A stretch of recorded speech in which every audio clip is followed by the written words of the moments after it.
Gen Z కన్నా topic ప్రతి ఒక్కరం మనం మాట్లాడుతున్నాము. జెన్జీ అని బయట వింటున్నాము. ఈ జెన్జీకి యాక్చువల్ డెఫినేషన్ ఎవరు క్రియేట్ చేశారో మనకు తెలియదు. ఫస్ట్ 2012 తర్వాత పుట్టిన వాళ్ళని జెన్జీ అనే ఒక కమ్యూనిటీకి క్రియేట్ చేస్తారు. అదే 2012 వరకు పుట్టిన వాళ్ళని 1998 నుంచి, 2012 తర్వాత పుట్టిన వాళ్ళని జెన్ ఆల్ఫా అని, 2025 తర్వాత అని జెన్ బీటా అని.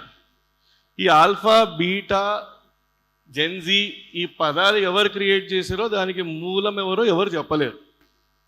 ఫస్ట్ ఆ క్లారిఫికేషన్ తోటి, ఎందుకంటే రిఫ్లెక్షన్లు ఉన్నప్పుడు ఇక్కడ అన్ని నిజాలే మాట్లాడబడను, ఏదైనా సూటిగా మాట్లాడను. ఎందుకంటే అమోక్ తోటి ఇంటర్వ్యూ చేస్తే ఏమవుతుందంటే ఏదైనా అద్దం ముందు నిల్చోబెట్టినట్టు కూర్చుంటుంది. మనం మాట్లాడకపోయినా మన నుంచి ఎక్స్ట్రాక్ట్ చేస్తాడు ఆయన. సో జెన్జీ అనేది ఫస్ట్ అది. సో నేనేం చేస్తాను, ఇక్కడ చాలామందికి పరిచయం ఉండకపోవచ్చు, ఎందుకంటే ఎక్కువ కాలేజ్ విద్యార్థులలో 20 లక్షల మంది స్టూడెంట్స్ తోటి స్టూడెంట్ ట్రైబ్ అని ఒక కమ్యూనిటీ ఫామ్ చేస్తాము. ఈ స్టూడెంట్ ట్రైబ్ అనే కమ్యూనిటీకి మెయిన్ ఆలోచన ఎక్కడొచ్చింది అంటే, ప్రతిసారి ఒక చిన్న Tier 2, Tier 3 కాలేజ్లో చదువుతున్న స్టూడెంట్ దేనికి పనికిరారు అనే ఒక ఇమేజ్ని సొసైటీలో క్రియేట్ చేసేసారు. అండ్ 2000 సంవత్సరము ఆ 1998 దగ్గర ఇంజనీరింగ్ కాలేజీలు ఎక్కువైనాయి. ఈరోజు జెన్జీకి క్వశ్చన్స్ ఎక్కడున్నాయంటే, అసలు చదువుకోవడం అవసరమా అని ఒక క్రియేట్ చేశారు. ఫస్ట్ డ్రాప్ అవుట్లని సెలబ్రేట్ చేసుకుంటున్నారు. అంటే డిగ్రీ చదవడం అవసరమా, అసలు డిగ్రీయే కాదు, ఎందుకంటే మార్క్ జుకర్బర్గ్ డ్రాప్ అవుట్ చేసుకున్నాడు అని, స్టీవ్ జాబ్స్ డ్రాప్ అవుట్ అయ్యిండు అని. కానీ వాళ్ళు డ్రాప్ అవుట్ అయ్యింది ఒక హార్వర్డ్ విశ్వవిద్యాలయం నుంచి అని మాత్రం మన వాళ్ళు స్ప్రెడ్ చేయరు. అంటే ఒక పెద్ద కాలేజ్కి వెళ్ళి వాళ్ళు డ్రాప్ అవుట్ అయ్యారు కానీ బయట. కానీ వాళ్ళందరికీ ఇంకొక చిన్న విషయం మనం ఈ వేదిక మీద షేర్ చేసుకోవాల్సింది ఏంటంటే, మార్క్ జుకర్బర్గ్ అయినా స్టీవ్ జాబ్స్ అయినా కానీ మన దగ్గర హనుమంతుడు నీమ్ కరోలి బాబా దగ్గరకు వచ్చి మాత్రమే వాళ్ళ జ్ఞానం వచ్చిందనే మాట వాళ్ళే వాళ్ళ పుస్తకాలలో they mentioned. It is not నేనేదో చెప్పట్లేదు.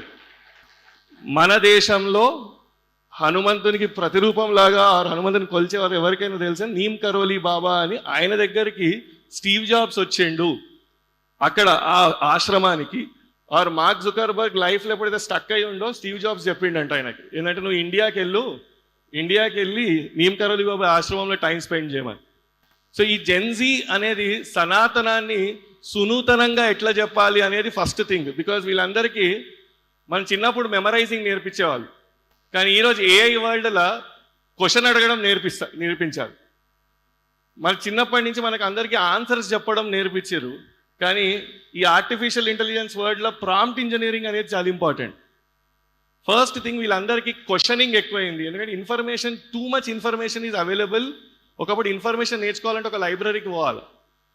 ఈరోజు మేము అబ్జర్వ్ చేస్తున్నది ఏంటి అంటే, ఇంట్లో ఒక ఇల్లు కొనే డిసిషన్ కూడా ఇంట్లో ఒక 5th క్లాస్ చదువుతున్న 6th క్లాస్ చదువుతున్న పిల్లోడు తండ్రిని ఇన్ఫ్లుయెన్స్ చేసే కెపాసిటీకి ఎదిగిన టైమ్స్ ఇవి. మా నాన్నగారు తోటి మాట్లాడటమే మాకు కష్టం, ఆయన కండ్లలో కళ్ళు పెట్టి చూడడమే మాకు కష్టం.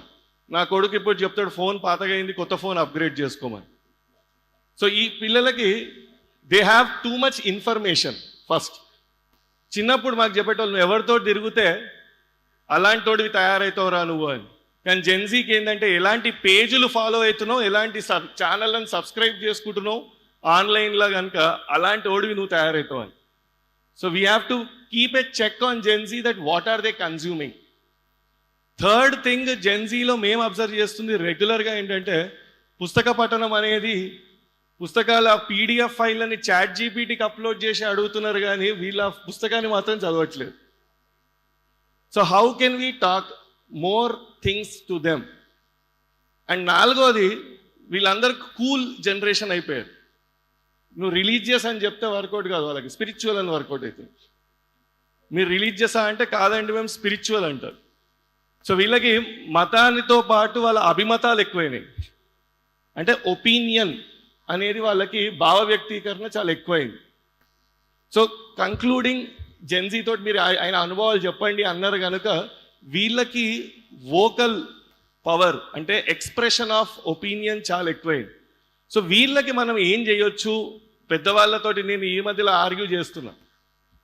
నేను మా నాన్నగారు స్వయం సేవకులు, ఆయనతోటి ఎప్పుడు నాకు అయ్యో చిన్నపాటి ఆర్గ్యుమెంట్లో ఆయన చిన్నప్పుడేమో మమ్మల్ని తీసుకెళ్తే నమస్తే సదా వత్సలే మాతృభూమి త్వయా హిందూ భూమి సుఖం వర్ధితోహం అని నేర్చుకుంటున్నప్పుడు మాకు కొంచెం 5th క్లాస్కి వచ్చినాక కొంచెం నెక్కర్ కాదు ప్యాంట్ కావాలి కొంచెం అని అడిగినాం మేము చిన్న చిన్న కోరికలు ఉంటుండే.